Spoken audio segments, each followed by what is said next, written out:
Yo te escucho bien, profe. Ah, excelente. Buenísimo. Súper bien. Creo que estamos pura vía. Y vamos a ver. Sí, perfecto. Listísimo. Bueno, bienvenidos a la clase de hoy. Como ya hemos conversado en la última clase, son fechas complicadas, son fechas que muchas personas tienen cursos, salidas del país, viajes, son fechas un poco complicadas en alguna medida, entonces pues un poco el acuerdo al que llegamos es pues hacer algunas de las clases de manera remota, inclusive habíamos hablado de hacer la clase grabada, pero vamos a ver cómo nos va. Quería ver un poco, ¿verdad? La modalidad pues con mi grupo.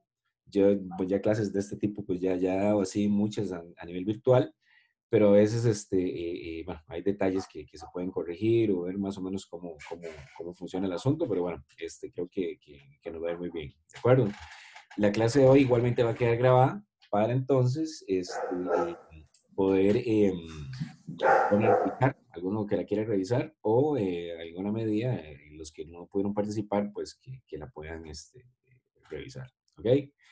Entonces, bueno, nada más algunas cositas ahí de logística. Les voy a pedir que se coloquen en mute. Me parece que yo lo puedo hacer. Vamos a ver.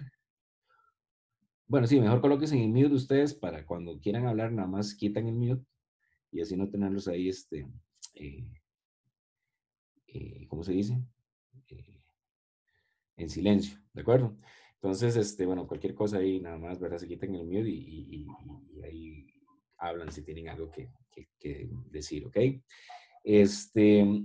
Bueno, varias cosas, vamos a ver, antes que nada, temas administrativos. Bueno, ya la tarea número uno, perfecto, algunos ahí se fueron incorporando al grupo por temas de matrícula, temas de administrativos, la mayoría. Entonces, yo creo que ya están todas las tareas. Entonces, bueno, ahí perfecto. Vamos a estarlas ahí validando para tenerles a la brevedad ahí los primeros resultados. Eh, Después, no sé si le habrán hecho intento al tema del Postgre, ¿ok? Que era un poco el PostgreSQL que conversamos en la última clase. Era un poco la idea de esta semana que pasó, ¿verdad? No estoy seguro si lo hicieron porque, bueno, el foro que está en el Tech Digital, pues lo estuve revisando y no vi movimiento. Entonces, si no lo dejen ahí, porfa, porque eso es un tema que es importante cubrirlo y para Big Data eso es súper importante, ¿ok? Entonces, no lo dejen ahí, ¿sí? Aprovechemos, ahí ustedes tienen el notebook donde se puede ejecutar eso. Me parece que un par de personas lo estuvieron empezando ahí a mover el tema. Bueno, ojalá que lo hayan podido completar adecuadamente, si no, pues seguir adelante. Recuerden un poco la dinámica, ¿verdad? La idea es que intenten ejecutar la misma notebook que estuvimos trabajando, perdón, mentira, no la misma notebook, una notebook que se generó, la que les publiqué, la ejecuten en Postgre, ¿verdad? Ahí pues venían las dos opciones, la forma normal, la forma sobre la base de datos, entonces la idea es que lo hagan, ¿verdad? Ahí el mayor inconveniente o el mayor desafío tal vez es para los que nunca han trabajado con bases de datos, si es la primera vez, pues ahí hay ciertos detallitos que hay que abordar de una manera detallada, llamémoslo así, con cuidado. Entonces de eso se trata, de que usemos el foro, ahí va a estar el asistente, varios compañeros ya están en este tema bastante bien, de hecho varios de los que están aquí con colegas de ustedes del grupo, trabajan en ese es el día a día, entonces ahí ojalá que podamos sacar algo bonito como parte del grupo principal, mente apoyar a la gente que no está tan familiarizada con el tema, ¿ok? Entonces eso es algo ahí nada más para que no lo dejen ahí, no le pierdan la vista, ¿verdad? Y sí, no quede ahí, digámoslo, ¿verdad? Guardado. Vamos a ver temas aquí, como les comenté en la clase inicial, ¿verdad? Por ejemplo, MapReduce, pero también vamos a complementar con ciertas lecturas, ¿verdad? Para poder ampliar un poco más algunos detalles. Por ejemplo, la clase anterior vimos el tema de MapReduce. Les dejé el paper por ahí, ahora que hayan tenido el chance de leerlo, ¿ok? Recuerden que al final del día mucho de acá es ¿cómo se dice? El trabajo que ustedes hagan, digámoslo, fuera de la clase, ¿verdad? Eso es importante, entonces, no se queden solo con el material que vemos acá. Igual les vamos a ver unos temas interesantísimos sobre ya sistemas de datos distribuidos, casos reales, casos que se utilizan hoy en día.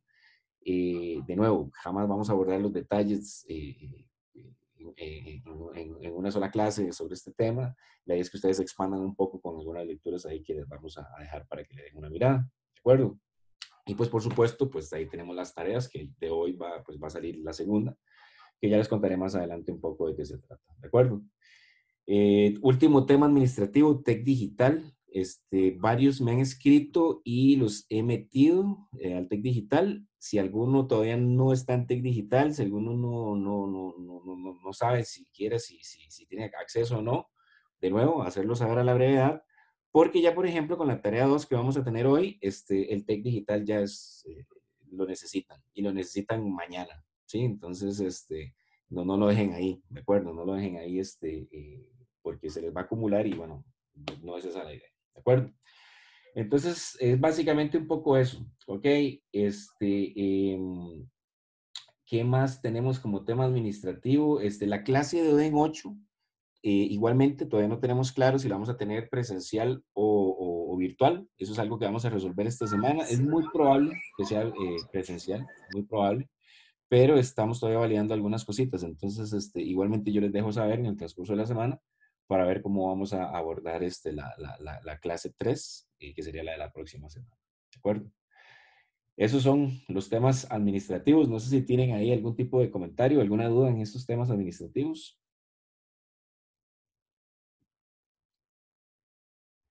Perfecto. Si no hay ninguna duda, entonces, bueno, empecemos entonces de una vez aquí un poco con lo que es el material para hoy. ¿De acuerdo? Es muy importante no perder de vista qué es el objetivo que tenemos en este curso y qué es la temática que vamos a abordar, ¿de acuerdo? Recordemos que Big Data es en esencia lo mismo que hemos venido validando con, por ejemplo, en el curso de Machine Learning, lo mismo que hemos venido revisando con el tema de preprocesado de datos, etcétera, pero con la gran diferencia de que aquí la cantidad inmensa que tenemos a disposición de los datos nos hace que los métodos tradicionales sean simple y sencillamente métodos que no escalen, que no nos den desempeño y que a la larga simplemente no sean útiles para las diversas tareas que vamos a desarrollar acá. ¿Ok? Desde esa perspectiva, entonces, es que tenemos el tema de Big Data. Entonces, cosas tan sencillas como, por ejemplo, el concepto que vimos de MapReduce, la clase anterior, simplemente esquemas basados en el divide y vencerás, básicamente, ¿verdad? Son claves para poder abordar todos estos temas, ¿ok? Más adelante vamos a ver un poco cómo se aborda desde la perspectiva de Machine Learning, por ejemplo, un poquito ahí de ya trabajar un poco las regresiones, para dejar un poco clasificaciones, cosas de ese tipo, extracción de patrones estructurales, todo eso pues vamos a abordarlo posteriormente. La clase anterior, por ejemplo, vimos un poquito el tema de Spark, un poquito cómo manejarlo ahí con PySpark, particularmente, el API que nos permite un poco interactuar con el programa. Ahí, básicamente hicimos cosas bastante, digámoslo, elementales, pero para los que no han manejado esa plataforma, sí es importante pues tener ahí un poco de contacto, empezando por ahí, para posteriormente entrar ya a temas un poquito más, más de mediana complejidad. ¿De acuerdo? Recuerden nada más un comercial acá antes de continuar. Colóquense en mute para no tener ahí problemas de ¿cómo se dice?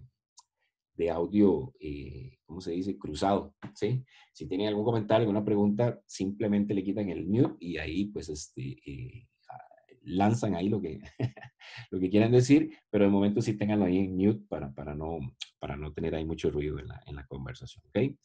Entonces, bueno, les decía que definitivamente así está la situación. Esto es en esencia esquemas que ya ustedes conocen, esquemas que en algún momento han visto, pero que desde la perspectiva de Big Data, pues tenemos aproximaciones un tanto diferentes. ¿Y por qué son un tanto diferentes? Porque el objetivo es trabajar con esas grandes cantidades de datos de una manera eficiente y de una manera ordenada. ¿De acuerdo? Y es interesante porque el efecto que generan todos los algoritmos que vamos a ver y las metodologías que vamos a revisar es algo bien curioso porque resulta ser que la eficiencia, el orden, la limpieza, como quieran llamarlo, todo lo positivo, curiosamente aumenta conforme nosotros vamos aumentando en cantidad de datos o en cantidad de dispositivos accediendo a esos datos, como ocurre en algunas ocasiones. Entonces, esto pues es algo bastante positivo y es algo que vamos a abordar un poco en la clase, ¿ok? En la clase de hoy nos vamos a enfocar un poco en lo que son las fuentes de datos. Cuando digo fuentes de datos no me refiero, digamos, a lugares para bajar set de datos, como lo hicimos en el curso anterior. Cuando digo fuentes de datos es básicamente el lugar físico, ajá, donde se encuentran los datos a nuestra disposición, ¿de acuerdo? Antes nosotros simplemente jalábamos de algún repositorio, un archivo específico en algún formato, CVS, por ejemplo, CSV, perdón, bajábamos el archivo a nuestro computador, lo descomprimíamos, hacíamos lo que había que hacer, generábamos un data frame, por ejemplo, como lo hacíamos con Pandas, y empezábamos a trabajar con ellos, ¿ok? En este caso, cuando hablamos de Big Data, esa aproximación ya queda un poco obsoleta. Aquí más bien tenemos que enfocarnos en nuevas metodologías, en nuevas formas de llegarle a esos datos, ¿ok? Y en Big Data, esa es una área que la temática se conoce como sistemas de datos distribuidos. Y como la palabra lo dice, son distribuidos no porque estén geográficamente distribuidos, sino porque más bien en las mismas fuentes de datos, internamente los datos están distribuidos, es decir, divididos en algún tipo de formato, divididos en algún tipo de contenido, el cual va a ser, digámoslo, accesado, ¿de acuerdo? En estos temas de Big Data también es importante mencionarles que no solamente hablamos de Big Data cuando tenemos grandes cantidades de información, ¿sí? También hablamos de Big Data cuando tal vez las cantidades de información sí son grandes, digámoslo, pero el desafío más grande está en el acceso a ese dato, ¿ok? Entonces también hablamos de Big Data, por ejemplo, cuando tenemos millones de conexiones simultáneas, por ejemplo, o millones de dispositivos accediendo a información que tiene un tamaño importante, pero resulta ser que temas de acceso a la información convierten también ese tipo de aplicaciones en temas de Big Data. Entonces, de nuevo, ¿verdad? Dos formas de ver Big Data, grandes cantidades de datos y también grandes cantidades de conexiones, ¿sí? A esos datos. Entonces, son dos formas de poderlo ver, ¿ok? Eh, un detalle interesante y un detalle, digámoslo, que hoy en día, por ejemplo, disponemos, que hace algunos años eran temas un poco propietarios, un poco privados, digamos, existían ciertas privacidad en cuanto a estos algoritmos, en cuanto a estas funcionalidades, es que hoy en día tenemos ejemplos en la calle, tenemos ejemplos de uso diario, ¿sí? Y eso es un poco lo que vamos a ver hoy. Hoy vamos a ver básicamente dos sistemas de datos distribuidos sumamente utilizados para los que se han metido dentro del tema de Google así de cabeza, pues este ya es un tema que probablemente conozcan, pero estos temas son básicamente como la base de lo que está detrás de Google. Y es que recuerden que Google es quizás uno de los mejores ejemplos que tenemos para lo que es Big Data. ¿Quién tiene las cantidades de datos que maneja Google? ¿Quién tiene la cantidad de conexiones que pueden conectarse al sistema a las aplicaciones de Google? ¿Ok? Básicamente son pocos, ¿de acuerdo? Básicamente son pocos los que tienen eso, ¿ok? De nuevo, ¿verdad? Los que tengan ahí, los que acaban de conectarse, por favor, si se pueden colocar en mute, se los vamos a agradecer montones para no tener problemas de eco ni tampoco tener problemas de, ¿cómo es? Perfecto, excelente, estamos. No tener problemas de eco ni tener tampoco problemas de, este, de, de ruido, ¿ok?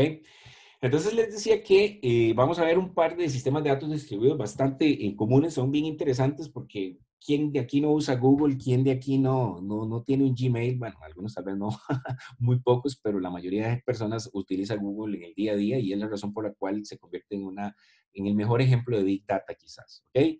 Pero la pregunta del millón es, bueno, ¿cómo funciona Google por dentro? ¿Cómo es la forma en la cual yo cuando accedo a un URL, la información es obtenida? ¿O cómo podemos direccionarla en algún sitio de Google? ¿Qué pasa cuando yo uso Google Earth, por ejemplo? Eso es Big Data. Miles de millones de personas lo tienen y la información es gigantesca en cuanto a lo que es contenido. ¿Cómo se accede de una manera eficiente? ¿Por qué cuando yo lo abro dura 4 segundos en arrojarme una dirección exacta donde yo estoy? ¿Sí? Google Analytics, todas esas cosas, ¿de acuerdo? Entonces, es importante, tal vez, desde la perspectiva de Big Data, abordar esas aplicaciones del día de hoy. Hoy nos vamos a enfocar entonces en dos grandes, digámoslo, sistemas distribuidos. Uno muy conocido que es GFS, que es básicamente el Google File System, ¿ok? Otro también de Google que se llama Bigtable. De hecho, Bigtable opera sobre GFS. Vamos a entender un poco la filosofía detrás de estas propuestas, un poco el detalle a nivel arquitectónico, a nivel de protocolos y un poco, digámoslo, desde adentro, cómo podemos abordarlo desde la perspectiva de Big Data. ¿Okay? Igualmente, pues no son las únicas alternativas. Existen otros sistemas, otras metodologías para igual trabajar con Big Data. Pero bueno, ya hablaremos de eso al final para que vean cómo vamos a abordar ese tema. ¿Okay? Entonces, bueno, iniciamos con el primero, que es básicamente el GFS. La propuesta de Google, o más bien, así hablando, ¿cómo se dice? Claramente, digámoslo, lo que Google se tuvo que inventar en determinado momento, a principios de los años 2000, en la primera década del 2000, para poder lidiar con las grandes cantidades de datos que ya estaba generando. ¿Ok? Ese es básicamente el Google File System. Entonces resulta ser que, bueno, como les digo, fue un sistema diseñado al interno en Google en la primera década de los 2000, ¿sí? Ha pasado por varias versiones, varios tipos, varias modificaciones. Y en esencia surge como una necesidad para satisfacer sus necesidades de almacenamiento interno. ¿De acuerdo? Llegó el punto en el cual lo que existía, las pequeñas, digámoslo, propuestas académicas, lo que se llevó a producción, en determinado momento ya, digámoslo, quedaron cortos. Entonces, ese fue, digamos, el primer gran paso para poder lograr algo que les permitiera manejar ese almacenamiento y no solamente manejarlo, sino manejarlo de una manera eficiente. ¿Ok? Ese fue, digámoslo, el punto de partida del GFS. ¿Ok? Y es que en Big Data, como les digo, hay cosas que ocurren que no ocurren en ningún ambiente de mediana o de baja escala a nivel de datos. ¿Ok? Y eso es una de las cosas que ha hecho exitoso a Google File System, porque desde su concepción, siempre, desde el primer momento en que se empezaron a dar las primeras ecuaciones, los primeros trazos de esta propuesta, de este sistema, se partió de los principios de operación de un ambiente de alta demanda. Es decir, para nada se asumió que algo de esto no iba a ocurrir. Y esos básicamente son tres principios. ¿Verdad? El primer principio es el principio, digámoslo, de lo que es la falla de componentes, ¿verdad? Que es algo que tal vez en datos de mediana escala uno con suerte se da cuenta de que algún componente falló o cuando se da cuenta es un servidor y simplemente lo cambia. Aquí en Big Data pues no es así, ¿ok? Y el primer principio en el cual partieron los científicos de Google fue que dado el volumen que se va a manejar, la falla de componentes es algo que va a estar siempre presente y es algo frecuente. ¿Ok? Siempre algo va a fallar, dado el tamaño de la infraestructura a la cual vamos a poner todos estos datos. Eso es lo primero. Lo segundo es millares de solicitudes. Estamos hablando ya de una cantidad importante, 3 ceros, 4 ceros, 5 ceros de solicitudes y dependiendo del servicio, una cantidad importante de solicitudes simultáneas. Entonces, ese tema, pues definitivamente fue como el segundo punto de partida a través del cual empezó esta propuesta. ¿Ok? La tercera, o el tercer principio más bien de ambientes de alta demanda, es que tareas que uno normalmente considera como comunes y normales en ambientes de mediana y pequeña escala, como lo es el monitoreo, como lo es la detección de fallas o lo más importante, la recuperación después de que se presenta una falla, simple y sencillamente es un proceso que no se puede manejar de una forma manual. ¿De acuerdo? En ese tipo de ambientes este principio es importante y se debe pensar en una automatización de esos procesos. Por ninguna razón se puede considerar, no, tal vez la detección de fallas que tenga una porción humana por aquello que pueda fallar y que tal vez sea un falso positivo. No. La automatización completa es algo de estos principios que no puede, digámoslo, subestimarse. ¿De acuerdo? Entonces, a partir de esos principios de operación fue que se empezó a construir el sistema de Google File System, valga la redundancia. ¿Ok? Hablemos un poco de la arquitectura. Recuerden para qué es que existen las arquitecturas, ¿de acuerdo? Esa es una palabra que usamos mucho en telecomunicaciones, en redes de comunicación, en sistemas computacionales, en Big Data. ¿Por qué existen las arquitecturas? Las arquitecturas existen para poder comprender claramente de cómo es cada uno de los componentes de ese sistema, cómo se relacionan entre sí y cómo puedo yo visualizarlo e implementarlo de una manera o de la manera menos dolorosa, llamémoslo así. Porque si no existiera una arquitectura, esto sería básicamente un caos, porque conforme van modificándose las cosas, conforme van creciendo en complejidad, creciendo en tareas, entonces llegará el punto en el cual los componentes básicamente no vamos a comprenderlos, ni cómo funcionan, ni cómo operan, ni cómo se implementan. Y lo que es peor aún, si lo llevamos al plano comercial, es algo que prácticamente nadie va a entender, solamente algunos pocos expertos en la materia. Entonces es por eso que existen las arquitecturas.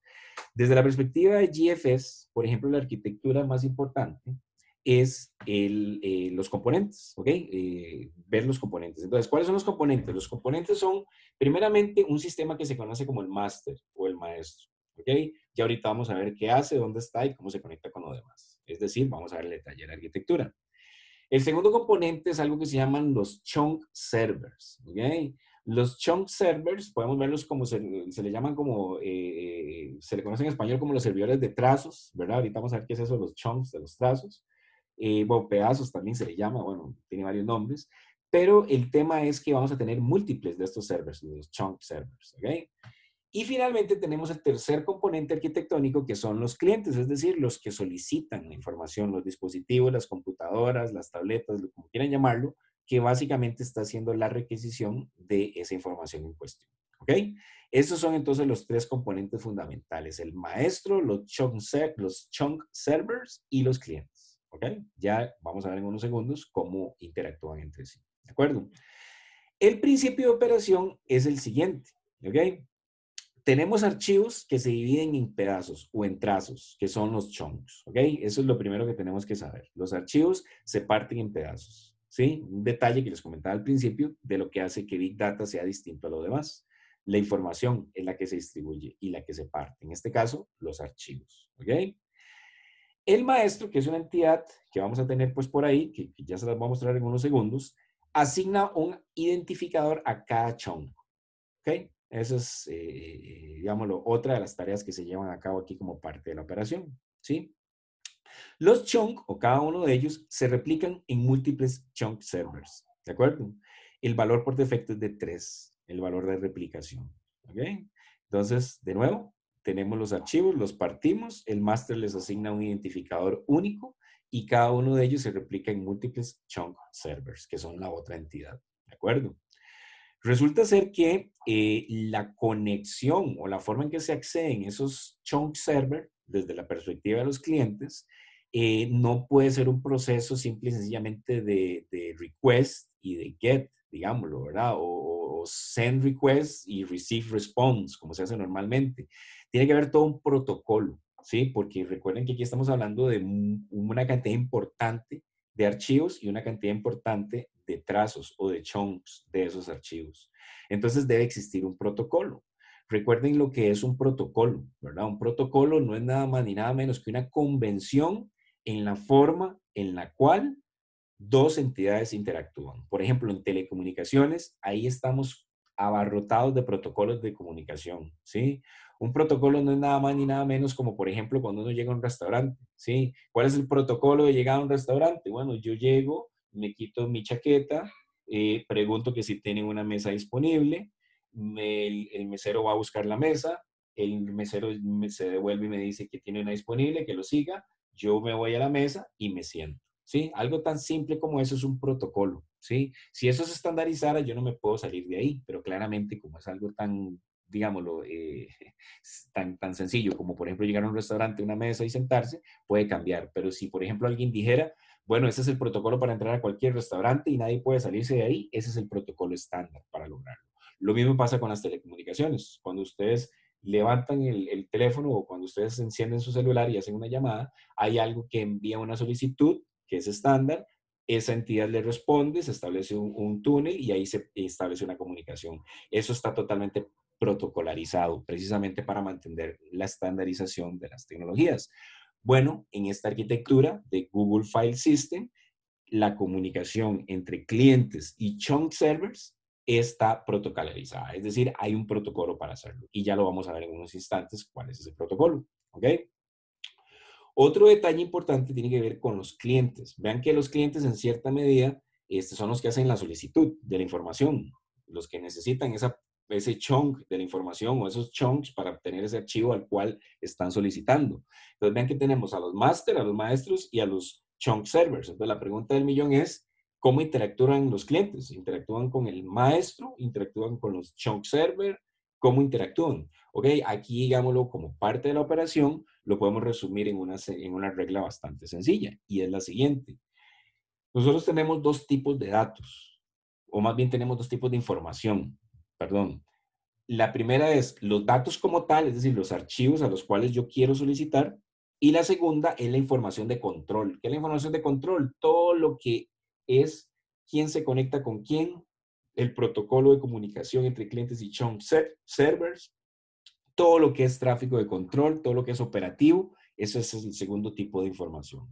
Entonces, los clientes no acceden al maestro por los datos, ¿de acuerdo? ¿Por qué? Porque eso generaría cuellos de botella muy, muy fuertes. El maestro es básicamente una entidad orquestadora de los chunk servers, ¿de acuerdo? Entonces, la única comunicación que tienen los clientes con el máster o con el maestro es a nivel de control, ¿de acuerdo? Cuando se trata de datos, de enviar información, ahí es donde entran en juego, básicamente, los chunk servers. Y esos chunk servers, entonces, sí le envían esa información a los clientes, ¿de acuerdo? Estas cinco, digámoslo, ideas que estamos abordando acá, como les digo, son los principios de operación que tiene la arquitectura. Entonces, tal vez démosle una mirada a cómo es la arquitectura, ¿ok? De momento, todavía no entramos en detalles, digámoslo, de comunicación, ¿verdad? Pero tal vez identifiquemos cosas que ya hemos venido abordando en la lámina anterior. Por ejemplo, veamos aquí las tres unidades funcionales. Tenemos aquí lo que es el cliente, ¿de acuerdo? El que solicita la información. Tenemos aquí el máster, que es el orquestador, es como el cerebro de control, el que dice qué se hace, a dónde se hace y hacia dónde se direcciona. Y tenemos aquí los chunk servers, o los servers de trazos, o los servers de pedazos, que es básicamente donde están todos los pedazos de toda la información distribuida. ¿Ok? Entonces, de nuevo, estas son las tres zonas que tenemos acá, ¿verdad? Eso es algo que podemos identificar acá. ¿Qué más podemos identificar acá? Vean un poquito aquí las flechas. Tenemos lo que es el tráfico de datos, los mensajes de datos, llamémoslo así, y tenemos los que son de control, los administrativos. Vean que la única forma en que nosotros enviamos datos al cliente es a través de los chunk server, como lo acabamos de ver en la lámina anterior, ¿sí? Aquí el máster básicamente recibe información de control de los clientes, le envía información de control a los chunk servers y recibe información de control de los chunk servers. Entonces es una entidad básicamente de control. Este es como el cerebro, ¿de acuerdo? Y los chunk servers, pues por supuesto, son los que hacen lo que el máster le indique, ¿ok? ¿Y con qué? Con los chunks de información que cuentan para a partir de una solicitud que viene originada desde el cliente, ¿ok? Esa es un poco, digámoslo, la arquitectura general, ¿ok? Veamos algunos detalles adicionales. Por ejemplo, veamos un poquito aquí en temas de lo que es el maestro, ¿de acuerdo? El máster, ¿sí? Bueno, el máster lo que hace es que administra lo que se conoce como el espacio de nombres o el namespace. ¿Qué es el namespace? Bueno, no es nada más ni nada menos que cuál archivo se partió en cuántos pedazos y cuál es el ID de esos pedazos que representa ese archivo. Es como, digamos, la entidad ordenadora. Es la que ordena y la que lleva el control de ese orden. ¿De acuerdo? Esa es la primera tarea que tiene el máster, ¿sí?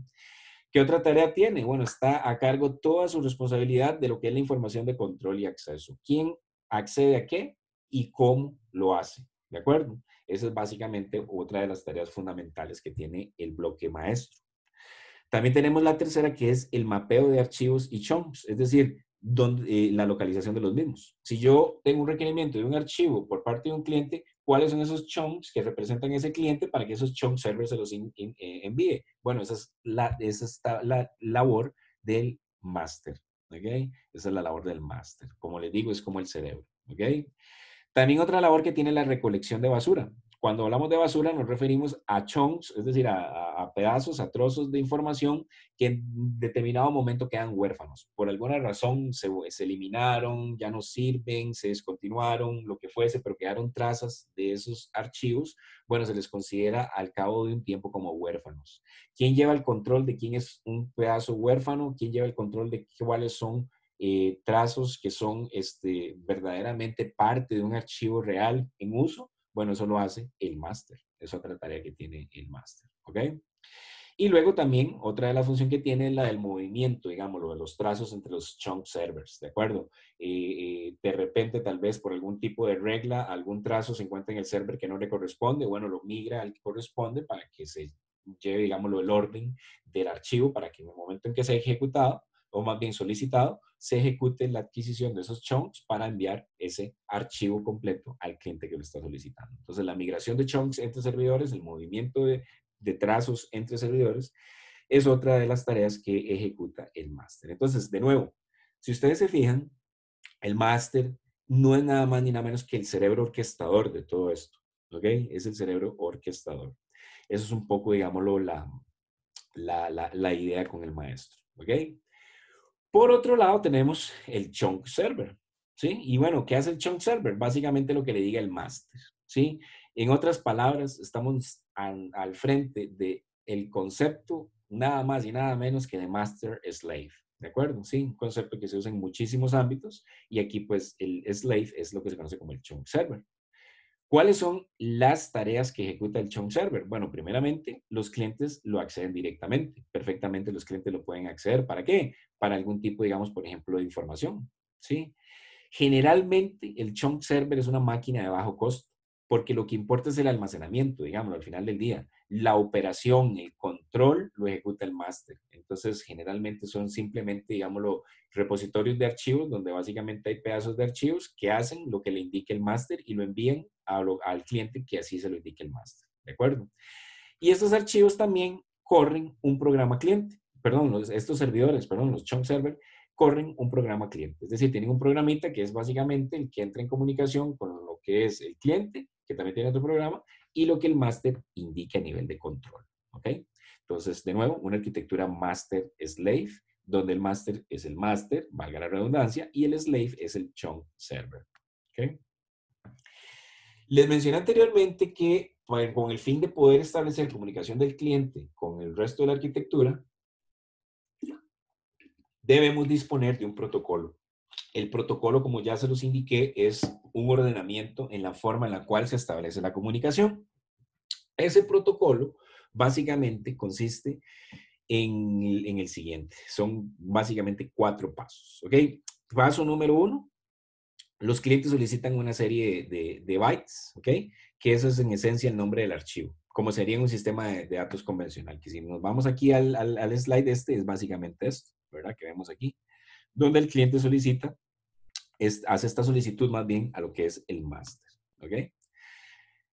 Posteriormente, bueno, eso todavía ocurre en el cliente, ¿verdad? Se traduce la información al ID del chunk, ¿ok? Dentro del archivo que se requiere. En otras palabras, la información que le llega ya al máster, ya se sabe, digámoslo, cuál es el ID de ese chunk, ¿ok? La información se envía al maestro, ¿ok? Y la solicitud, perdón, se envía al maestro con la info del archivo y el ID del trozo, ¿ok? Que es esta parte que está acá. ¿Okay? Donde la recibe y ya él con el conocimiento que tiene sabe identificar dónde es que están esos trozos que en conjunto forman ese archivo solicitado. ¿Okay? Con esto el maestro indica cuál servidor posee la información y se puede solicitar directamente. ¿Okay? Esa es la solicitud que básicamente se hace a nivel del cliente, ¿de acuerdo? Para ser posteriormente empujada al cliente. ¿Ok?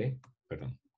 Entonces, de nuevo, solicitud del cliente, traducción de información al ID del chunk, eso igualmente lo hace el cliente, envío de la petición al maestro y de nuevo el maestro ya con esa información está en capacidad de saber cuál de sus chunk servers, cuál de sus slaves poseen esos chunks para poderlo convertir en el archivo solicitado. ¿De acuerdo? Esa es en esencia la arquitectura. Si se fijan, es una arquitectura, bueno, cuando uno la aborda, digámoslo ya así, pieza por pieza en la arquitectura, ¿verdad? Es bastante, uno puede pensar a veces, no es esto más bien un exceso de trabajo, no es más bien esto un montón de cosas para acceder a un archivo. Bueno, resulta ser que en Big Data está la diferencia entre algo que funciona y algo que no funciona, ¿de acuerdo? Entonces, lo que hablábamos en la clase anterior, hacer estas cosas con datos de mediana escala y baja escala es una alternativa, ni siquiera eso. ¿Sí? Es básicamente, digámoslo, perder el tiempo y utilizar arquitecturas robustas para, digámoslo, aplicaciones que no lo ameritan. el caso de Big Data es definitivamente la diferencia entre algo que funcione, un Google ahí, que ustedes entren a buscar algún archivo, o algo que simple y sencillamente no escala y no funciona. ¿Okay? Uno de los grandes temas técnicos, digámoslo, ¿verdad? Que se han abordado también tiene que ver mucho con lo que es el tamaño del chunk, ¿ok? Porque vean que al final del día esto es como una ciencia, pero también es como un arte, ¿ok? Tenemos un protocolo, tenemos una arquitectura, pero ¿cómo hacemos que ese protocolo bajo esa arquitectura sea eficiente? ¿Cómo hago yo para que la solicitud de un pedazo de información realmente, digámoslo, lo hagan de una manera confiable, de una manera en que reciba lo que estoy solicitando? Bueno, ahí entran un montón de detalles, ¿verdad? Y esto es muy parecido al concepto que nosotros abordamos en el curso de Machine Learning de los hiperparámetros. Se recordarán que eran los hiperparámetros, ¿verdad? Eran los parámetros de ajuste a través de los cuales nuestros modelos obtienen pues los mejores resultados. Resulta ser que en estas arquitecturas de igual forma hay alguna especie de, entre comillas, pongámoslo, hiperparámetros, ¿verdad? Y uno de ellos es cuál es el tamaño del chunk más eficiente, es decir, cuál es el tamaño del trozo más eficiente para que esta arquitectura escale, ¿ok? Después de muchos años de pruebas, después de muchas discusiones entre los científicos de Google, después de un montón de alternativas, de variaciones, se llegó por convención que el tamaño ideal del chunk es de 64 megabits, ¿ok? Eso, pues, por supuesto, tiene sus cosas buenas y tiene sus cosas malas. Sin embargo, la mayoría de las cosas malas eventualmente se han ido abordando a través de modificaciones a la arquitectura original o al protocolo de comunicación original. ¿Okay? ¿Qué ventajas tiene el usar un chunk de 64 megabits por segundo? Bueno, la primera de ellas es que representa el número perfecto para tener el menor número de interacciones con el maestro. ¿Ok? Más que eso, menos que eso, de repente ya el tema se nos complica en cuanto a lo que son interacciones con el máster. ¿Ok? Segundo, tenemos un mejor rendimiento en cuanto a lo que son lecturas secuenciales. ¿Sí? Ese es el tamaño perfecto. Imagínense ustedes las curvas de todos estos parámetros, ¿verdad? Interacciones, lecturas secuenciales. Y el punto óptimo, casualmente, para todas estas tareas, resulta ser 64 megabits por segundo. ¿Ok? Otro tema muy importante que tiene ese tamaño es que no requiere una conexión continua, lo cual, digámoslo, también nos hace muy óptima la arquitectura porque el tráfico no es tanto. Entonces, a nivel de efectividad, a nivel de velocidad, a nivel de adquisición de información precisa, pues resulta ser un tamaño conveniente para las solicitudes. Y adicionalmente, al tener chunks de 64 megas, pues tenemos una ventaja en cuanto al tamaño de las tablas de los IDs de los chunks. ¿Se acuerdan que eso lo tiene el master? Bueno, básicamente, 64 megabits por segundo hace que las tablas no sean tan grandes, ¿ok? Lógicamente va a depender mucho de la aplicación, va a depender de muchas cosas, pero bajo ese tamaño, pues la tabla pues no resulta tener un tamaño tan digámoslo, tan agresivo, ¿ok? Tan grande, ¿ok? Tan fuera de proporción. Es un tamaño, digámoslo, bastante bueno, ¿ok? Desventajas, bueno, y, digamos, la primera que se toparon los científicos de Google cuando estaban implementando esta arquitectura radicó en el caso, por ejemplo, de tener muchos archivos pequeños, ¿verdad? Porque cuando tenían muchos archivos pequeños, resulta ser que eran accedidos por muchos clientes en un determinado momento, ¿ok? Y es como un poco lógico, ¿verdad? Esto hace sentido para lo que eran archivos grandes. Pero, ¿qué pasaba con los archivos pequeños? Recuerden que es Big Data. Big Data no implica que todos los archivos sean grandes. Pueden ser un montón de datos, pero son pequeñitos, ¿verdad? Entonces, en ese escenario, pues, habían problemas, digámoslo, de anchos de banda, de adquisición de datos, ¿ok? Pero eso se fue solucionando poco a poco a través de, por ejemplo, la forma más trivial, que fue la creación de réplicas de los archivos pequeños, ¿ok? Esa fue una forma en la cual se abordó y el tema, pues, al día de hoy, digámoslo, está en su plena madurez y funciona pues bastante bien con todas estas modificaciones. ¿Okay? Hay otro tema muy importante que se maneja en las arquitecturas de sistemas de datos distribuidos que son, bueno, lógicamente el almacenamiento, digámoslo, ¿verdad? El almacenamiento, pues, como se dice, no es infinito, entonces, pues, debemos de pensar en formas efectivas de almacenar. Pero hay otro tema muy importante que son los metadatos, porque no pierdan la perspectiva, aquí ciertamente tenemos datos, ¿verdad? Pero de alguna forma nosotros tenemos que representar esos datos, ¿de acuerdo? Nosotros tenemos que más o menos saber las características de los datos, qué tipos de datos son, y esa pues es como una información más administrativa, pero al final del día también es parte de los datos, de la información que va a estar fluyendo. A ese tipo de dato que me representa o me brinda información de todos los demás datos es lo que se conoce como los metadatos. Y los metadatos no se pueden obviar, ni tampoco se pueden tratar como parte de todo el montón de datos. ¿Ok? Los metadatos, perdón, hay que manejarlos de una manera inteligente, ¿sí? Para que todo esto funcione. Y una de las propuestas que hace el Google File System básicamente es que los metadatos los almacena típicamente en memoria, ¿ok? ¿Y para qué lo hace? Bueno, lo hace para definitivamente tener un mejor rendimiento y tener también, por supuesto, una recuperación de fallas inmediatas. ¿Se acuerdan que les dije que estos son uno de los principios de la arquitectura? El tener la automatización en cuanto a lo que es la recuperación de fallas, ¿ok? Bueno, el hecho de tener los metadatos en memoria nos beneficia en esas dos vías, en cuanto al Profe, rendimiento y en cuanto a lo que es la recuperación rápida de fallas. Adelante, ¿alguien habló? sí, un ejemplo de los metadatos sería, por ejemplo, la información de control del maestro. Eh, la información de control del maestro. No, no, no. La información de control del maestro es información, como lo dices, de control. Es información operativa. Son instrucciones, ¿de acuerdo?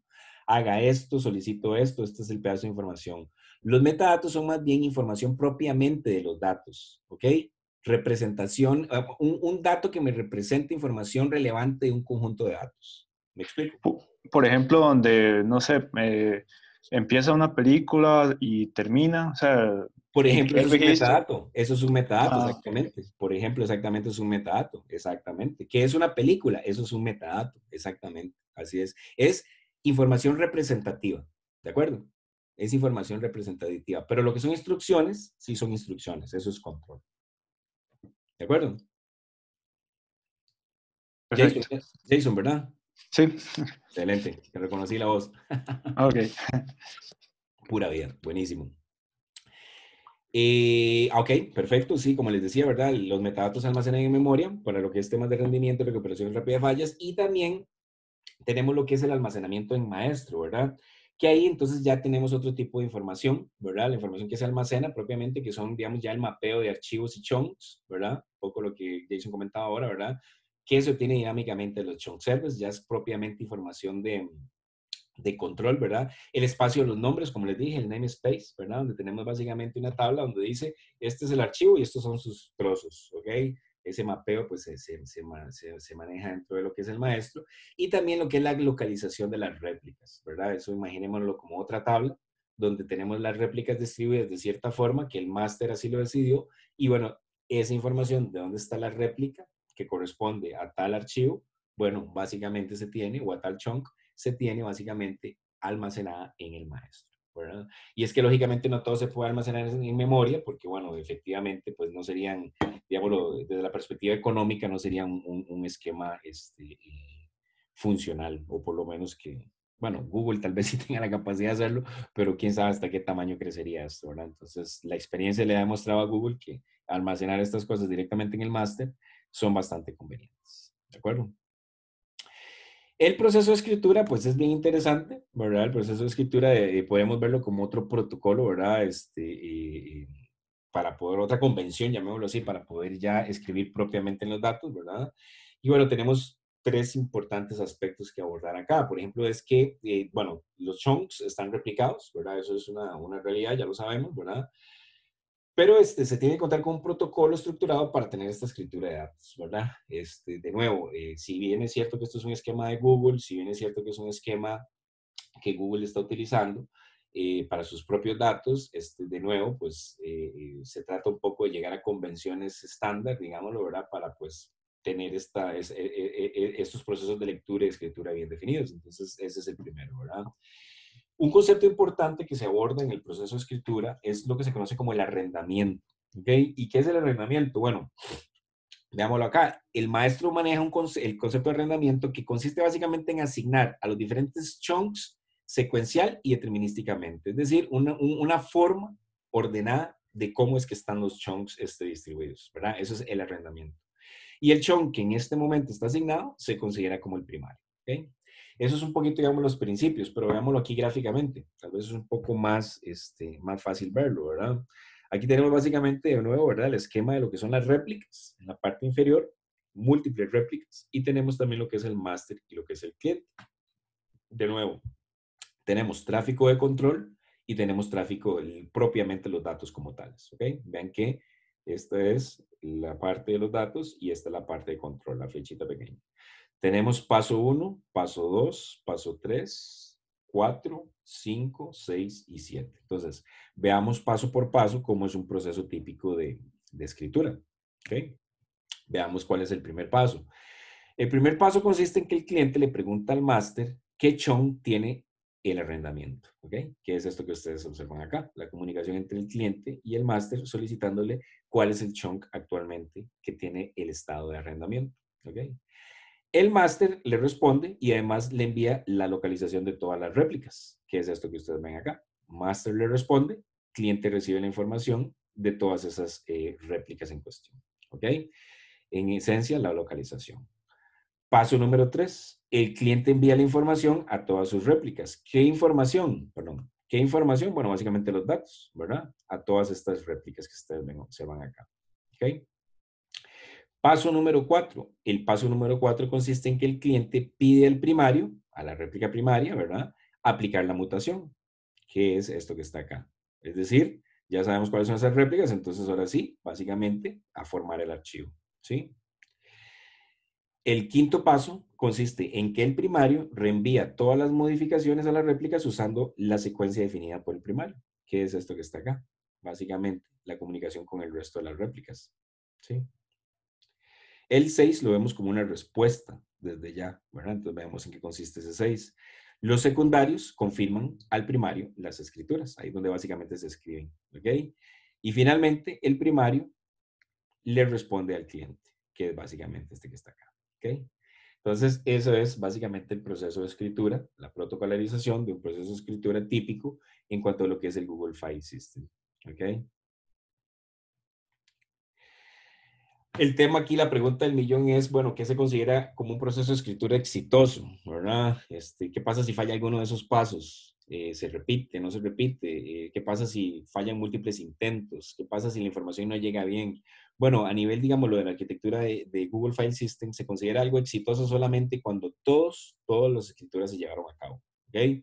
Si al menos uno falló, el estado básicamente se considera que es inconsistente. ¿Ok? La ventaja que tiene toda esta arquitectura es que el código del cliente está diseñado para reintentar. Entonces, digámoslo, el hecho de que falle no significa que ya fracasa todo el proceso de escritura, sino que puede volverlo a solicitar, hasta que eventualmente pues, se complete la escritura completa y entonces ya pase de ser inconsistente a ser exitoso. ¿Okay? Entonces, un detallito ahí pues de cómo se maneja eso. ¿Okay? Aquí tenemos un ejemplo.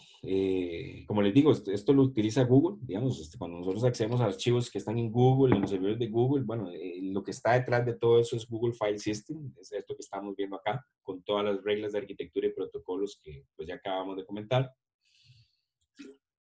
Ahí tenemos, por ejemplo, un caso de dos clusters, el cluster A y el cluster B. Esto fue tomado del paper original de GFS, ¿verdad? Pues cuando se empezaron a hacer algunas pruebas. Lógicamente, digamos aquí, como ustedes observan, el clúster A es un clúster de, llamémoslo de laboratorio, ¿sí? De investigación y desarrollo. Lo tienen pues como para hacer pruebas, para validar ciertas cosas nuevas, cosas de ese tipo. Y el clúster B es un clúster en producción.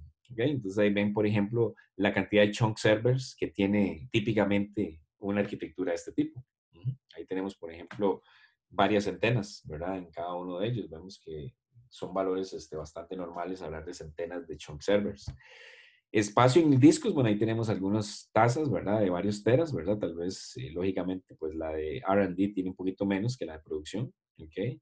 Tenemos algunos números también, como los números de chunks, los números de lo que es basura y lo que son los archivos, ¿ok? También tenemos información de metadata, ¿ok? En los chunk servers y en el master, ¿de acuerdo? Ahí podemos ver cosas interesantes. Por ejemplo, vean que la metadata en el máster es mucho menor, tanto a nivel de producción como a nivel de pruebas. ¿Okay? Vean que anda en el orden de 50 megas prácticamente, ¿verdad? Anda prácticamente en el orden de los 50 megas la información acá. ¿Qué más podemos destacar acá? Bueno, los chunk server, bueno, creo que es lo que sigue. De hecho, sí, aquí están cientos de servidores, cada uno soporta varios terabits, ¿verdad? O sea, es una arquitectura realmente de Big Data y es la de Google, digamos, ¿verdad? No hay duda de ello. Los archivos tienen hasta 3 réplicas, ¿verdad? Y lo otro es que los metadatos del máster únicamente andan en el orden de los 50 megas, ¿verdad? Es como una comparativa para tener una visibilidad de cómo están los servidores de Google en este caso del paper, ¿ok? Y aquí tenemos algunos ejemplos a nivel de, por ejemplo, lo que es las tasas de transmisión, tanto a nivel de lectura, de escritura y de inserción de información. Vean cómo, digamos, lo que les decía, ¿verdad? Al principio, una de las cosas más interesantes que tenemos en cuanto a lo que es Big Data es que es curioso. Estas metodologías se diseñan no solamente con el fin, digámoslo, de ser más creativos y más ingeniosos a la hora de acceder a la información, sino que adicionalmente se diseñan de forma tal que al punto de que entre más conexiones simultáneas tenga, entre más información tenga, más eficiente es el sistema. Entonces, por ejemplo, veamos aquí el caso de lo que es las tasas de lectura. Vean qué interesante. Bueno, la línea continua, llamémoslo así, es básicamente como la limitante que se tiene en cuanto a lo que es la comunicación. Y vean cómo yo, conforme voy aumentando clientes, y voy teniendo una tasa de lectura agregada cada vez mayor, ¿verdad? Lo mismo aquí con lo que es la escritura, ¿sí? Detalles interesantes que tiene esta arquitectura, ¿verdad? Entre más clientes, entre más información, mejor se comportan, ¿sí? Lógicamente eso no es algo a la suerte, ¿verdad? Pues lógicamente las arquitecturas de Big Data se conciben bajo ese principio, cómo poder ser eficientes, pero que yo también, entre más información tenga, pues vaya a ser mejor cada vez, ¿de acuerdo? Y también que tenemos lo que son las inserciones, ¿verdad? Que tenemos esta pues muy interesante, ¿verdad? Las inserciones de datos no llevan la misma tendencia que la lectura y la escritura, pero bueno, no superan, digamos, los límites de la red. ¿Okay? Eso es un poquitito, digámoslo, lo que tenemos para lo que es el Google File System. Como les digo, es el sistema que utiliza Google, ¿verdad? Y en esta temática de Big Data es importante entender lo que se está haciendo en la industria también, ¿verdad? Lo que se hace. Y bueno, por ahí anda un poquitín también, ¿verdad? El tema de lo que vamos a abordar en la tarea número 2. Hay otra metodología igualmente de Google que se llama Big Table, ¿ok? Big Table es interesante porque si se fijan, en el caso de GFS, estamos hablando de grandes cantidades de datos, archivos que se parten en pedacitos, se distribuyen, se hacen solicitudes del archivo y de manera inteligente, ¡pum!, se van armando y se envían, ¿ok? Formas eficientes de manejar grandes cantidades de información, ¿ok? ¿Para qué? Para ser más eficientes, tener mejores rendimientos y que no cuesten lo que cuesta un transbordador espacial. ¿De acuerdo? Básicamente son aspectos económicos y de desempeño. ¿Okay? Pero digámoslo, Google también llegó a un punto en el cual ellos dijeron, bueno, tenemos resuelto el tema de cómo manejamos eficientemente las grandes cantidades de datos, pero tenemos otro problema, que es el acceso a esa información, ¿de acuerdo? Porque muchos requerimientos se hacen a través de la web, son miles de conexiones simultáneas, millones, ¿cómo se aborda ese tema? ¿Ok?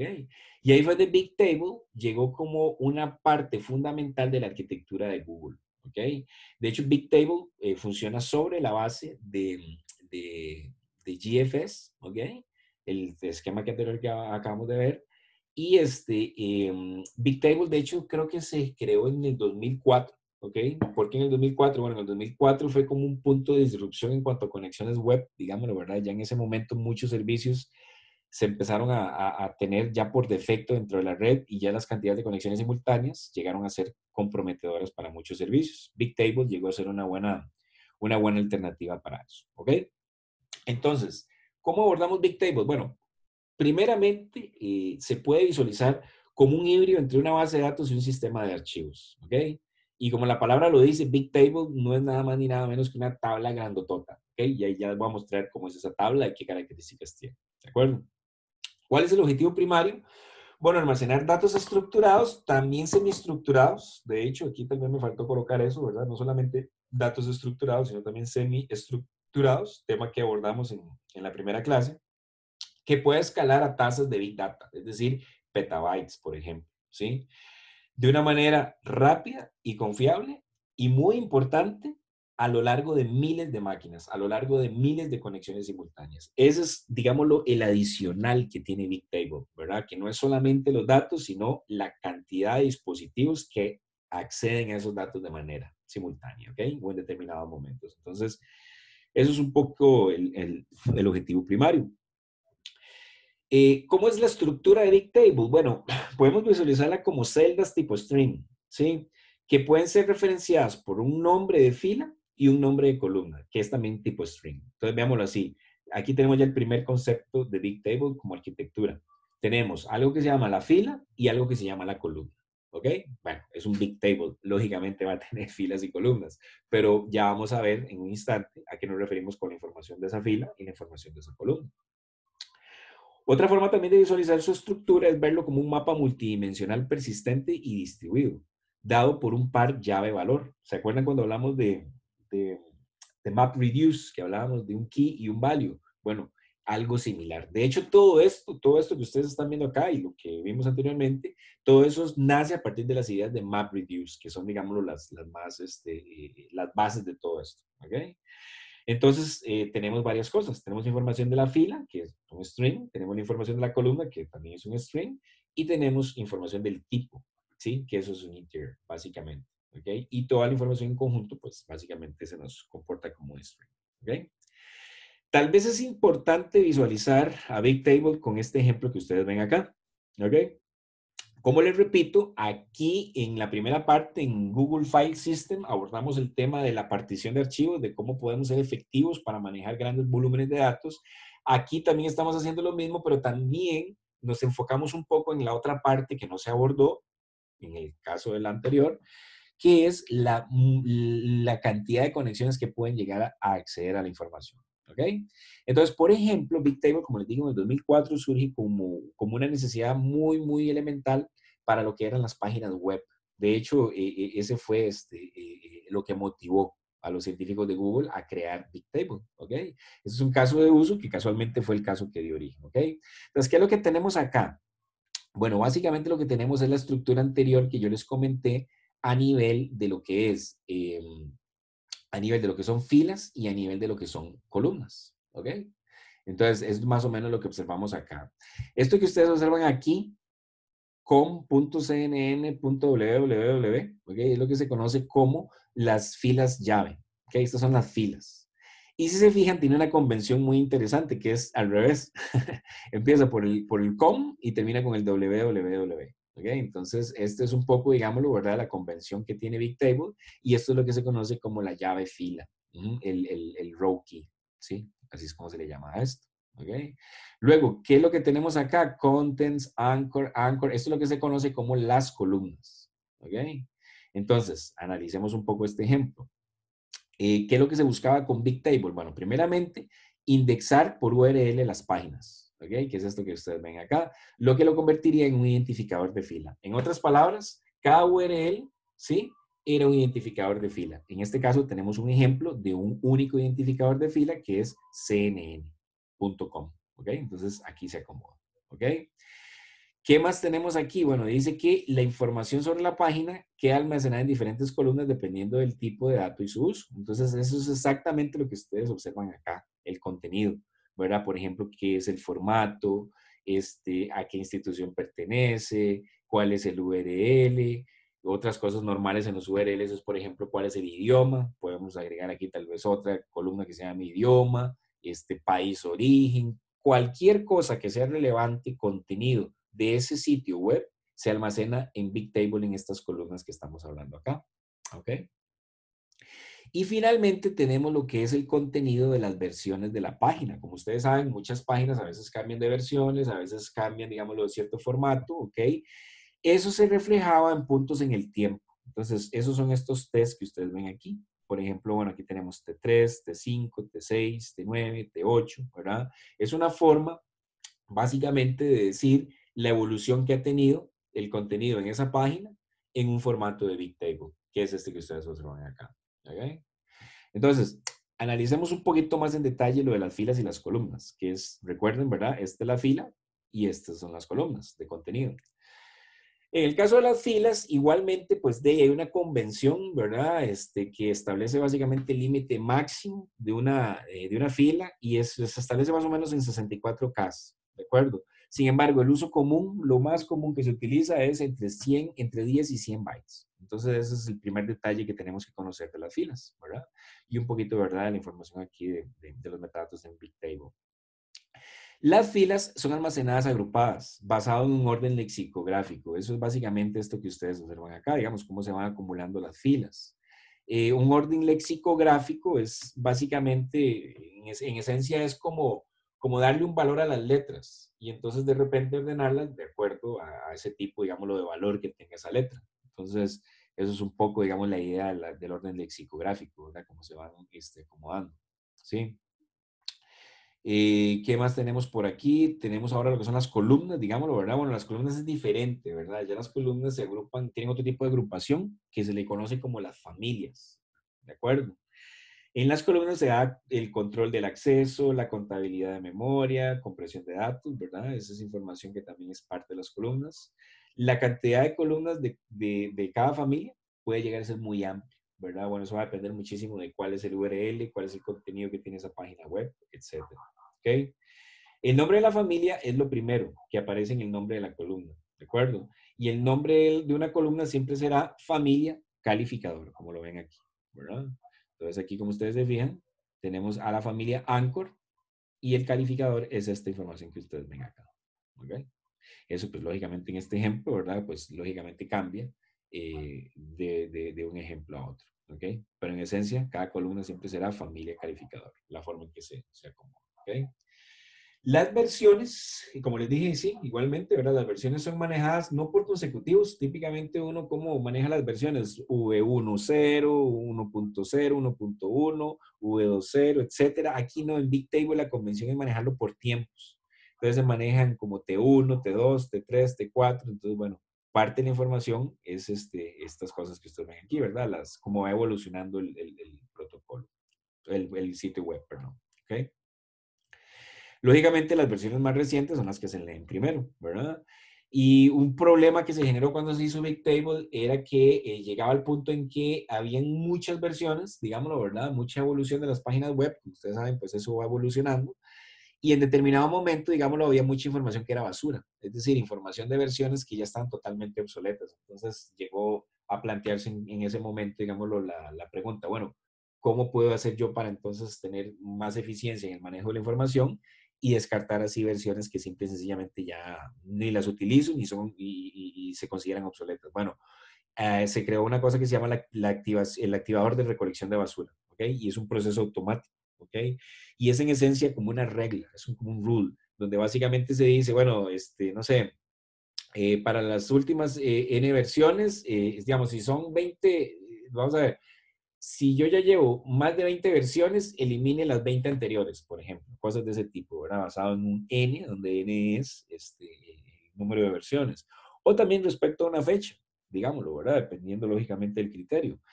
Por ejemplo, una vez pasados 90 días, elimine cualquier cosa que vaya quedando atrás, ¿ok? Día 91, lo va borrando, lo considera basura, ¿ok? Esos criterios, evidentemente, pues van a depender mucho de la aplicación que se esté manejando, ¿verdad? Y de los contenidos que se quieran tener por ahí, ¿ok?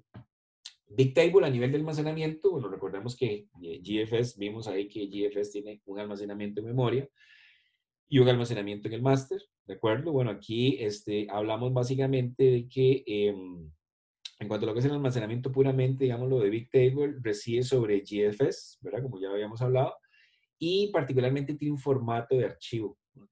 Ese formato de archivo es el SSTable, ¿ok? Ese es el formato que se utiliza en Bigtable para el almacenamiento de la información que reside en GFS, ¿verdad? Cada cada SSTable es un mapa inmutable ordenado de pares, llave, valor, key, value, como lo habíamos conversado, ¿ok? Cada tabla posee bloques de 64K con sus índices que permiten ser ubicados en regiones del S-Table, ¿verdad? Que eso ya lo vamos a ver aquí en un instante para que vean cómo es esa distribución de tablas, para que vean cómo es que se accede a la información, ¿ok? No pierdan de vista que esto es Big Data, ¿verdad? Entonces son miles de tablas, ¿verdad? El ejemplo, pues lógicamente era uno, pero aquí estamos hablando de miles de tablas, miles de conexiones simultáneas, ¿ok? En Bigtable, al igual que en GFS, perdón, se tienen servidores que son como los orquestadores, digámoslo igual, ¿verdad? Esos igualmente se llaman master, son pues igual que como se llama en Google File System, ¿ok? Y los servidores que tienen los datos se les llaman tablet servers, ¿verdad? Aquí un error muy común es llamarle table servers, ¿verdad? Vean que aquí se le llaman tablets. Eso es interesante. Una tablet en Bigtable podemos visualizarla como una tabla más pequeñita dentro de una tabla o una subtabla, si quieren llamarlo. Ahorita lo vamos a ver en una imagen que representa muy bien el acceso a la información por tablas en Bigtable, pero en esencia un tablet es eso, es una subtabla, una tablita más pequeñita dentro de otra tabla más grande, ¿ok? Y en el caso aquí de los datos que se manejan propiamente, esos servidores se les llaman los servidores tablets, ¿ok? Cada servidor maneja entre 100 y 1000 tablets con información y tiene la responsabilidad de particionar cuando el tamaño lo amerita. Es decir, una medida de partición, la que se usa por defecto, de acuerdo a los protocolos, a lo que sea, a los acuerdos, entre 100 y 200 megabits por defecto. ¿Okay? Permítame un segundito más para tomar agua. Y bueno, el máster, como les digo, es la unidad orquestadora, el coordinador. Se encarga básicamente de lo que son todas las asignaciones. Por ejemplo, la asignación de los tablets a cada tablet server. Ajá. Ahí el principio es muy similar al de Google File System, ¿sí? Así como el master asigna los chunks a los chunk servers y los por IDs y todo ese tema, aquí igualmente estamos hablando más bien de tablas. Entonces, más bien aquí los tablets son asignados a los servidores correspondientes gracias a lo que así indique el master, ¿ok? Hay otros temas interesantes también, como por ejemplo el balanceo de carga, la recolección de basura, ¿sí? Manejar la estructura de familias de columnas y administrar la creación de tablets adicionales. O sea, todo lo que es coordinación, todo lo que es ejecución, todo lo que son procesos de creación, de manejo, de manipulación, todo eso lo hace el orquestador, que en este caso también se llama el máster. ¿Okay?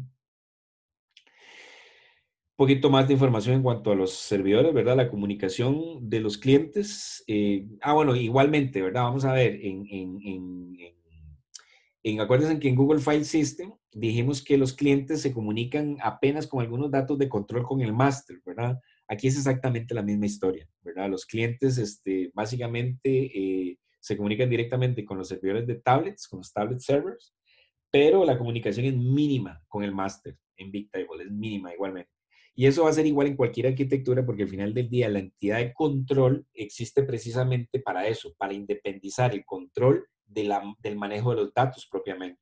Entonces, cuando tenemos una arquitectura donde estamos en comunicación con el máster a nivel de datos y de control, es algo como incoherente, es algo como decir, no tiene sentido. ¿Para qué tengo una entidad de control si la estoy utilizando para datos? No tiene sentido. Entonces, este tipo de detalles los vamos a ver mucho en arquitecturas de Big Data. Cuando hay entidades orquestadoras de control, normalmente el contacto que tienen los dispositivos, los clientes con esa entidad es mínima, para el control mínimo necesario. El tema fuerte de los datos va a ser, como por ejemplo en el caso de Bigtable, con los table servers, y el caso de Google File System con los chunk servers. Eso es así, ¿verdad? Eso es casi que para todas las arquitecturas. Cada cluster de Bigtable igual almacena múltiples Bigtables y cada una está compuesta a través de múltiples tables, ¿ok? En otras palabras, estos son tablas de tablas de tablas. Y eso es un poco lo que nos da esta, digamos, jerarquía de localización de tablas, ¿verdad? Eso es un poquito una imagen obtenida del paper original, donde en esencia lo que tenemos es precisamente eso, ¿verdad? Es como una baraja de cartas, cómo me voy abriendo y abriendo y abriendo hasta tener datos más específicos, pero a través de tablas, de tablas, de tablas, ¿ok? En este caso, por ejemplo, la jerarquía todo empieza con un archivo que se llama el archivo Chubby, ¿ok? De hecho, Chubby también se utiliza en ciertos protocolos de comunicación a nivel de lo que es Bigtable, ¿ok? Y en esencia el Chubby file es básicamente una ubicación. ¿Y cuál ubicación es? Es la ubicación de lo que se conoce como la tablet raíz, el root tablet, ¿ok? El root tablet en realidad es, digámoslo, parte de las tablas de metadatos. ¿de acuerdo? Lo que pasa es que es la primera, ¿ok? Y se trata, digámoslo, de manera separada, precisamente para conservar la información más relevante y, digámoslo, crear ciertas reglas sobre esa primer tabla. La regla más importante que existe sobre esa tabla es que es una tabla que no se puede partir. Es una tabla que así como se creó, así es y no se puede modificar, no se puede hacer en pedazos, no se puede, nada. Es como por eso se llama la raíz, es la primera, ¿de acuerdo? Y en esa root table la información que tenemos es nada más y nada menos que la localización de todas las tablets, es decir, todas las otras tablets de metadata. Y ahí es donde sí tenemos información que se puede cambiar, puede partir, es información, digamos, del resto, ¿ok? Entonces, eso nos lleva a lo que es las tablas de metadata, que son las otras, donde básicamente tenemos la localización de los user tables, ¿ok? Y ahora sí, internamente ahí sí está la información de cada uno de los usuarios o de cada una de las conexiones que se están creando, ¿verdad? Entonces, de nuevo, son tablas de tablas que se van abriendo en el espacio para poder, digamos, tener una forma más ordenada y más eficiente para acceder a la información, en este caso, de múltiples conexiones simultáneas. Bigtable, de hecho, se utiliza en la actualidad muchísimo.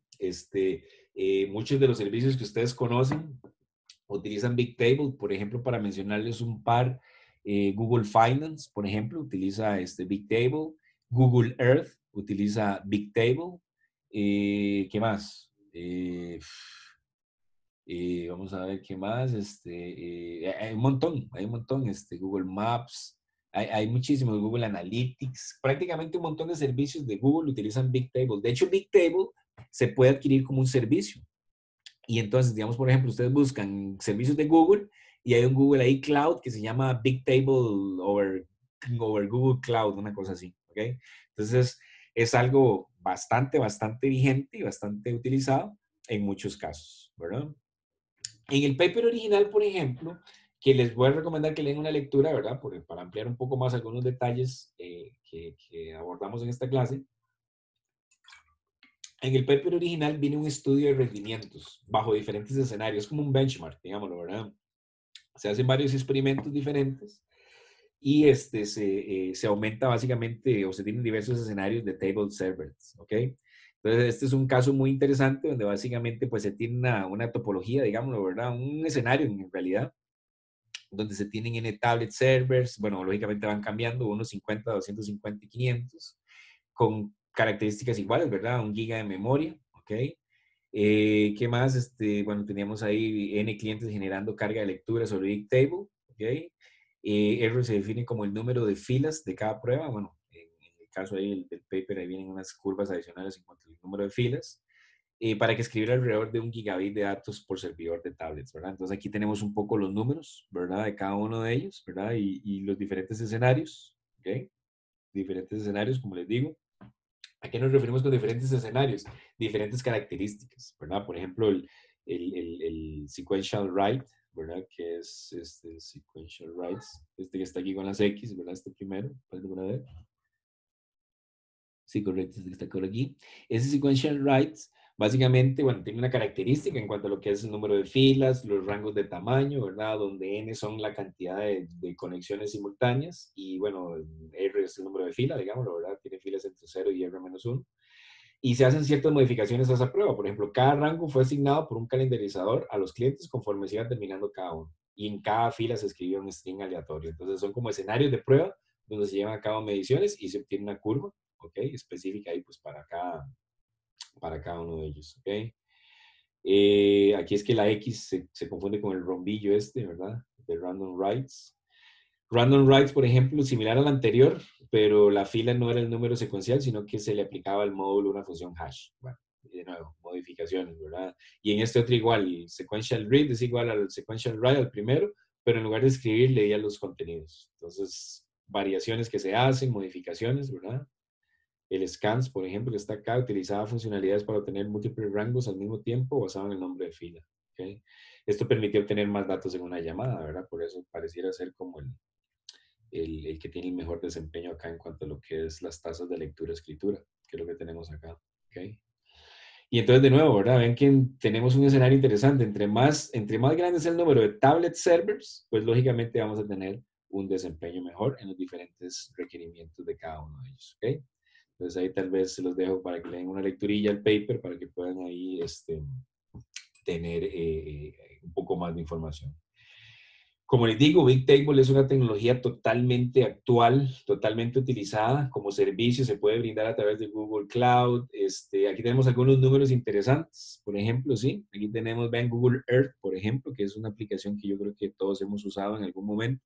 Aquí tenemos características de cómo es la configuración de Google Earth para lo que es el uso de Bigtable, bajo los requerimientos que se hacen, ¿verdad? El tamaño de la tabla, ¿qué más?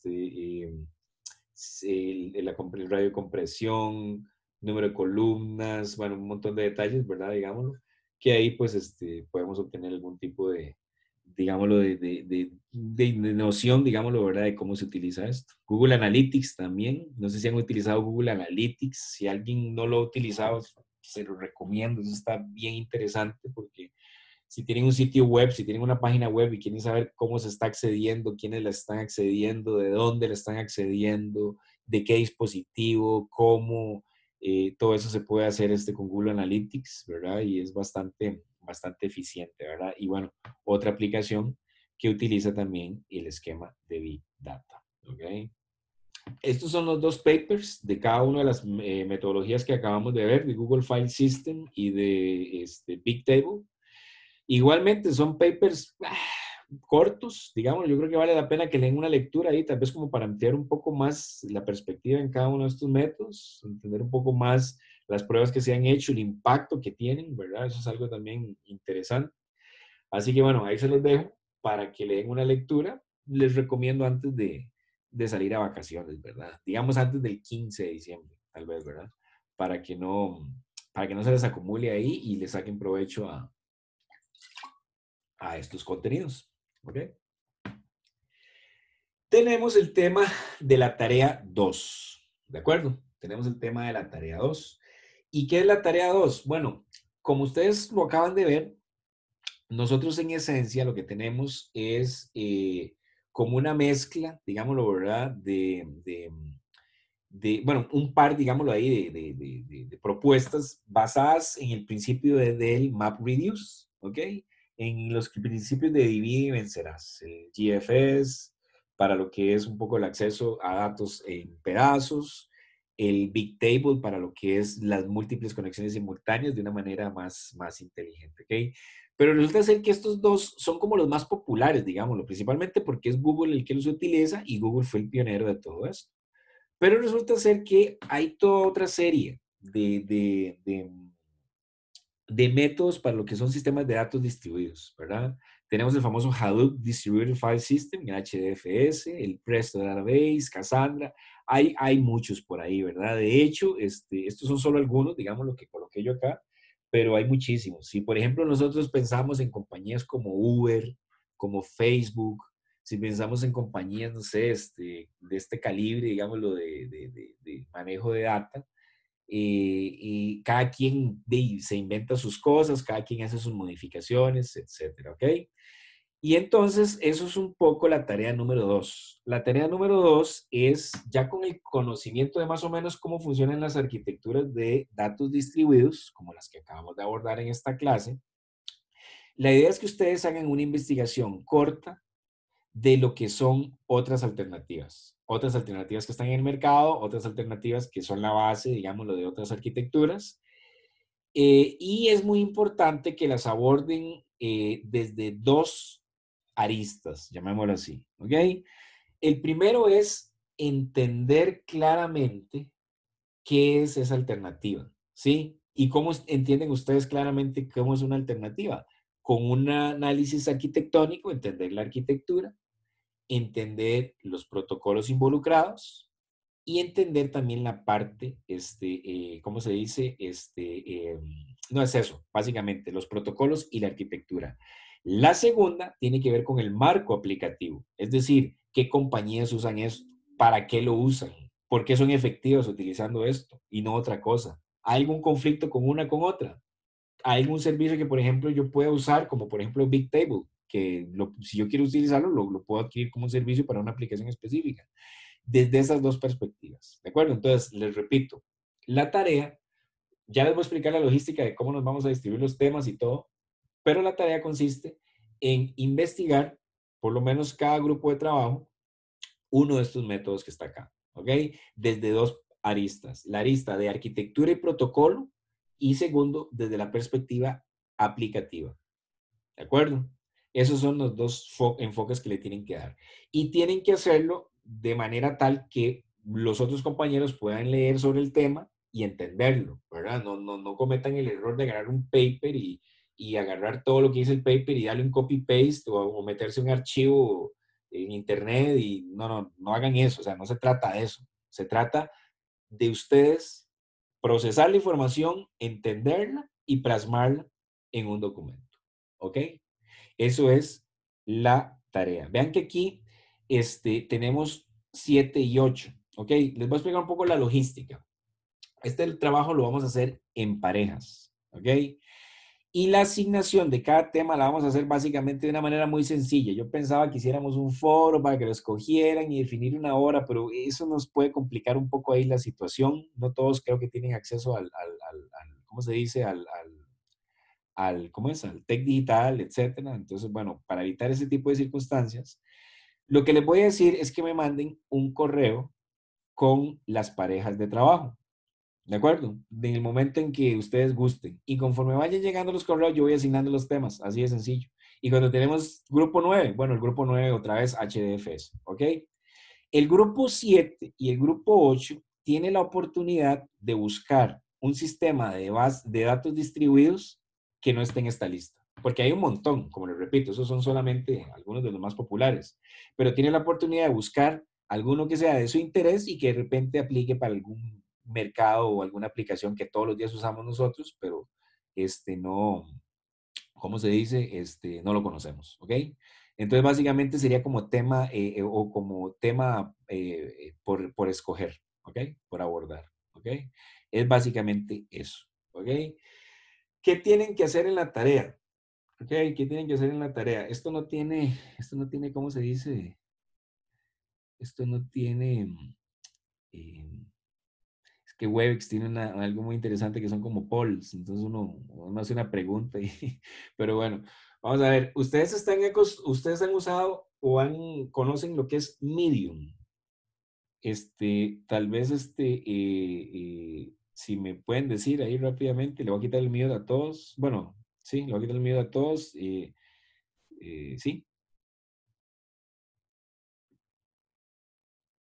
mute all. Sí, Sí, sí lo conocen. sí. Perfecto. ¿Quién más por ahí? No, Sí. sí. Ah, buenísimo. Sí, también. Yo no. Vos no hay ningún problema. Perfecto. No hay ningún problema. Voy a ponerle miedo a todos. Ya creo que tengo una muestra interesante.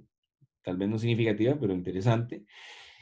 Los que ya conocen Medium y tienen una cuenta, lo que tienen que hacer es un artículo en Medium.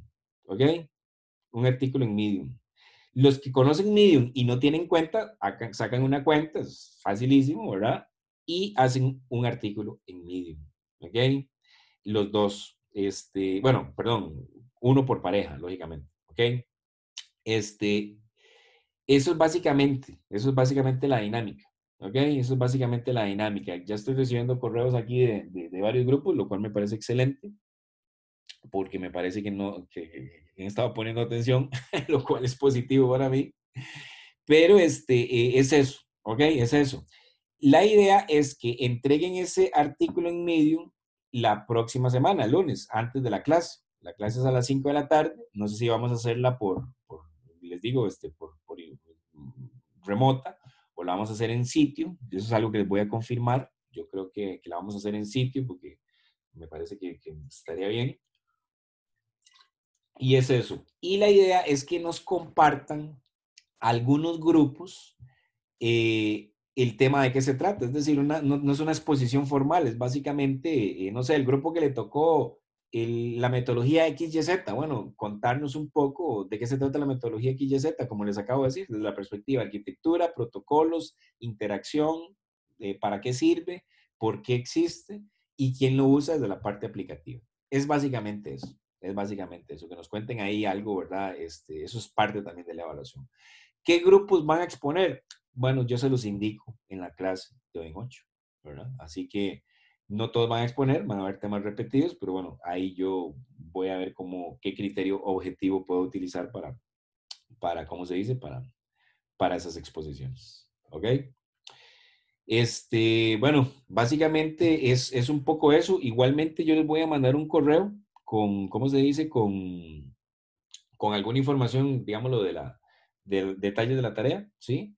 Y bueno, en esencia eso es un poco lo que quería pues compartir con ustedes en esta clase esta noche. No sé si tienen algún comentario, alguna duda con la tarea, algún detalle que quieran que comentemos.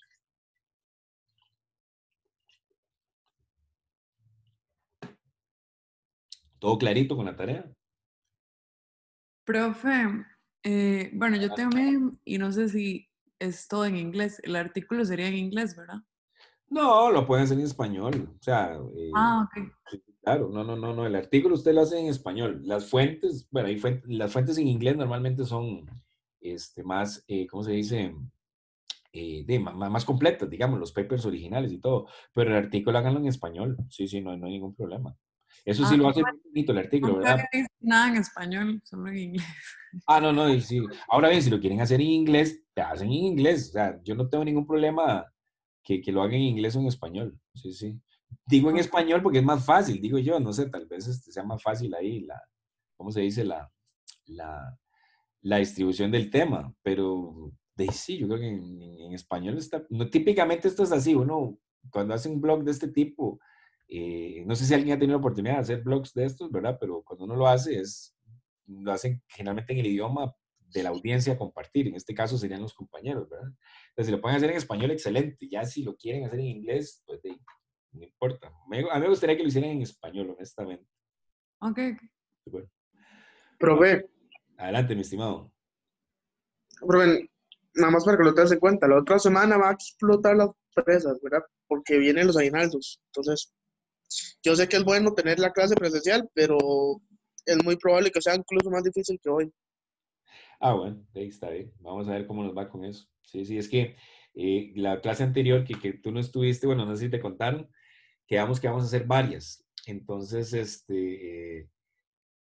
podemos tener varias, pero no todas, digámoslo, ¿verdad? Entonces, tenemos ya unas ahí en el radar, pero no se preocupen, yo voy a validar eso de los aguinaldos. Qué bonito, a mí ya se me había olvidado eso de los aguinaldos. Qué buena noticia me acabas de recordar. Pura vida, buenísimo. Yo les aviso. Sí, más que todo el problema es en diciembre, en enero ya todo bien. Sí, sí, claro. Sí, sí, no, y sí, estas fechas son complicadas, claro. Por eso precisamente hicimos esta clase hoy. Más bien les pido feedback. O sea, ¿cómo ven la modalidad? ¿La ven bien? ¿Me oyen bien? ¿Se entienden? ¿Les parece mejor presencial? O sea, ¿qué feedback me dan ahí? ¿Qué comentarios tienen? El que quiera. Yo siento que está bien, se escucha bien. Perfecto. Okay. ¿Alguien más? ¿Alguno más ahí que tenga un comentario?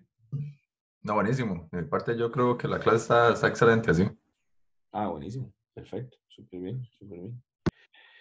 Buenísimo, bueno, y vamos a ver qué hacemos. Ahí yo les confirmo a ver cómo hacemos de en 8 y si no, pues lo hacemos igual virtual, ¿verdad? Igualmente hay mucha gente que tiene ahí problemas, ¿verdad? Hoy hay varios que por lo menos 3, 4 que tienen temas laborales. Sí, sí, entonces como les dije, eso pues se entiende.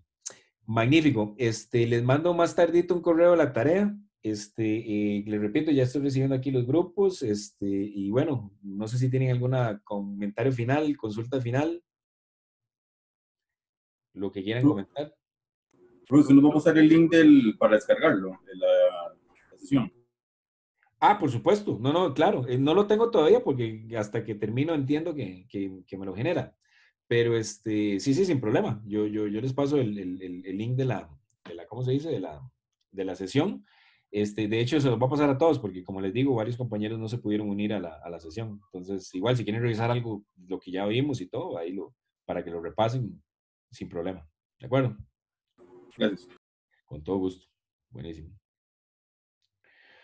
Bueno, si no tienen más comentarios, entonces quedan libres A partir de este momento, entonces hablamos, vemos de hoy en 8, cualquier duda que tengan me escriben y yo, como les repito, les paso ahora más detalles, básicamente lo que les dije por correo y entonces cualquier duda y de nuevo, ¿verdad? A la orden y bueno, espero que la información que compartimos pues por acá haya sido ahí de interés y valor para su formación en este programa. Entonces, Profe, sí, señor, dígame, mi estimado. una pregunta con respecto a los temas. En el caso de que le toque, no sé, uno sea el grupo 7 u 8, ahí uno le consulta el motor de base de datos o, bueno, la Sí, metodología que se utiliza. sí, ustedes escogen alguna. Todos estos son sistemas de datos distribuidos. Entonces, ustedes se meten ahí, investigan. Esa es un poco como más que ustedes escojan alguna otra que les llame la atención. De repente, y la que sea. Y obviamente me lo comunican, digámoslo. Y ahí lo validamos. Y si está interesante y tiene potencial, le dan con todo para D8. Profe, otra Ok. consulta. Para subirse los archivos, va a utilizar siempre GitHub y para nosotros las tareas, el TEC. Para las tareas, igual que siempre, más bien como lo hemos hecho, me mandan el correo con el URL. Me dicen, aquí está la tarea 2, el URL, pum, del Medium Blog. Esa es la entrega, ¿de acuerdo? Sin complicaciones. Ok.